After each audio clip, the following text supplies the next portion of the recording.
تقریباً 20 سے 25 منٹ گزر چکے ہیں اس گلزار سے انٹیروگیشن کرتے ہوئے، اور اب ہم لوگ باہر آئے ہیں اور اب مناظر آپ دیکھ رہے ہیں کہ جو کچھ پوچھنا تھا وہ پوچھ چکے ہیں انچارج انویسٹیگیشن صاحب، اور یہاں پر کھڑے اہلکاروں نے ہمیں اشارہ کیا کہ اب آپ لوگ باہر آ سکتے ہیں۔ اب مزید آگے کہاں جانا ہے اور اس سائمہ کے قتل کے لیے اور کتنے لوگ شامل تفتیش ہوں گے یا اس کیس کے اندر پھنسیں گے، یہ تو ابھی تک معلوم نہیں ہے۔ بہرحال انٹیروگیشن ہو چکی ہے اور اب کیا پیش رفت ہوئی ہے ذرا یہ سن لیں۔ جی سر، کیا بتاتے ہیں؟ یہ بتاتا ہے کہ یہ دو آدمی ہیں، ذوالفقار اور دوسرے کا نام ہے محمد اقبال، وہ دونوں اس کے پاس آتے تھے، وہ سائمہ سے بدکاری کرتے تھے، اور ابھی آخری دفعہ جو آئے ہیں وہ سائمہ کو اس کے پاس سے لے گئے، اسے بتایا کہ لاہور جا رہے ہیں سائمہ کو سیر کرانے کے لیے۔ سائمہ کو سیر کا بہانہ بنا کر یہ دونوں ملزمان اسے اپنے ساتھ تو لے گئے مگر واپس نہیں لائے۔ اس تو بعد کافی دنوں بعد آئے، میں انہوں نے پوچھا بھی سائمہ کدھر ہے، انہوں نے آخیا بھی وہ سائمہ ساڈے کے دوڑ گئی۔ سائمہ کو تم یہ اپنے قیبہ خانے میں غلیظ کام کرواتے تھے؟ جی ہم کرواتے رہے۔ شرم نہیں آتی؟ آتی ہے، شرم نہیں آتی کسی کی ماں بیٹی کے ساتھ تم یہ گھرونا کام کراتے رہے، اس کو پیشہ کرواتے رہے؟ اچھی ہے جی۔ اب کہاں ملے گا یہ ذوالفقار؟ ذوالفقار جی چوتھے چاکے، وہ کہاں پہ اب؟ چوتھے ہے جی، ٹکٹ ہے وہ 18 چاکے، ادھر سے کتنا دور ہے بھائی؟ فتح پور تو ہے کوئی 8 10 15 منٹ۔ کڑی سے کڑی مل رہی تھی اور پولیس قاتلوں کے قریب پہنچتی جا رہی تھی۔ پولیس کا اگلا چھاپا تھا ایک ٹیکسی سٹینڈ پر۔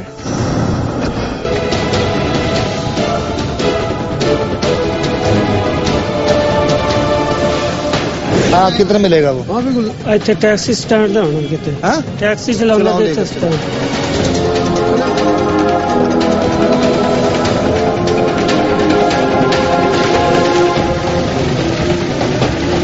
اور پھر اس ملزم نے ٹیکسی اسٹینڈ پر پہنچ کر ایک ٹیکسی کی طرف اشارہ کیا۔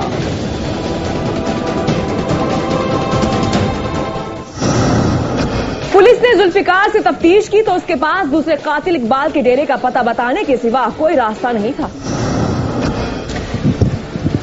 یہ جگہ جی جہاں پر یہ اقبال یہاں پہ رہائش پذیر ہے، ہاں ادھر ہی ہے۔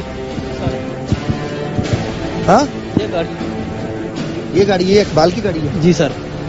یہاں پہ تو ڈیرے پہ تو کوئی بھی نہیں ہے، اس کا گھر کہاں ہے؟ سر یہی ہے گھر۔ یہ گاڑی کے شیشے جو ہیں اس کا مطلب یہ ہے کہ یہ گاڑی اب سے کچھ دیر قبل یہاں پر آئی ہے اور شاید پولیس دیکھ کر اقبال جو ہے وہ ان کھیتوں میں کہیں پر فرار ہونے میں کامیاب ہوا ہے۔ اس گاڑی پر لے کر گئے تھے ادھر آؤ، سائمہ کو اس گاڑی پر لے کر گئے تھے؟ ہاں اسی گاڑی میں قتل ہوئی ہے۔ وہ قتل کیسے کیا تھا؟ اس کو کہاں پہ قتل کیا؟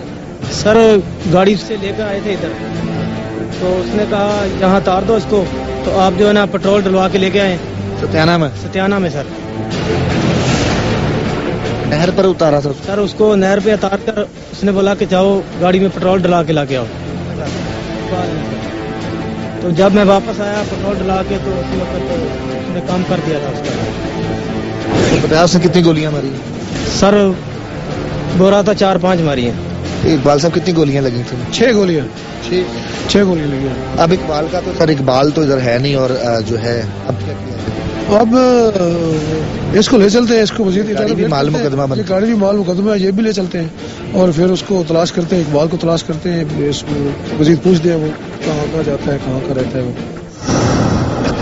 اقبال بھی جلد ہی قانون کی حراست میں ہوگا، تاہم گاڑی کو تحویل میں لے کر پولیس اس ملزم کو تھانے لے آئی اور پھر اس کے بعد کھلا یہ راز کہ آخر سائمہ کو کس جرم کی پاداش میں قتل کیا گیا، کہ سائمہ قتل ہوئی کیسے، سائمہ کو قتل کرنے کا مقصد کیا تھا، جبکہ سائمہ اس کے ساتھ بھی اس کا ریلیشن تھا اور اس کا گلزار کے ساتھ بھی ریلیشن تھا، کیسے اس سے تعلق بنا اور اس کو کس طرح قتل کرنے کے بارے میں ہوا کیا تھا، تکلیف کیا تھی قتل کرنے کی؟ سر وہ اس کے پاس کام کرتی تھی تو ہم ادھر سے لے کے آتے تھے، اس کو پیسے دیتے تھے سر، میں اور اقبال جاتے تھے پیسے لے کے اس کو دیتے تھے، لے کے آ جاتے تھے، اس طرح پھر سسٹم چلتا چلتا ایک دن گئے اس کو لے کے آ گئے سیما کو لے کے آگے کہ چلیں لاہور چلیں سیر کرنے کے لیے، تو اس سے سیدھا ادھر آگے ستیانہ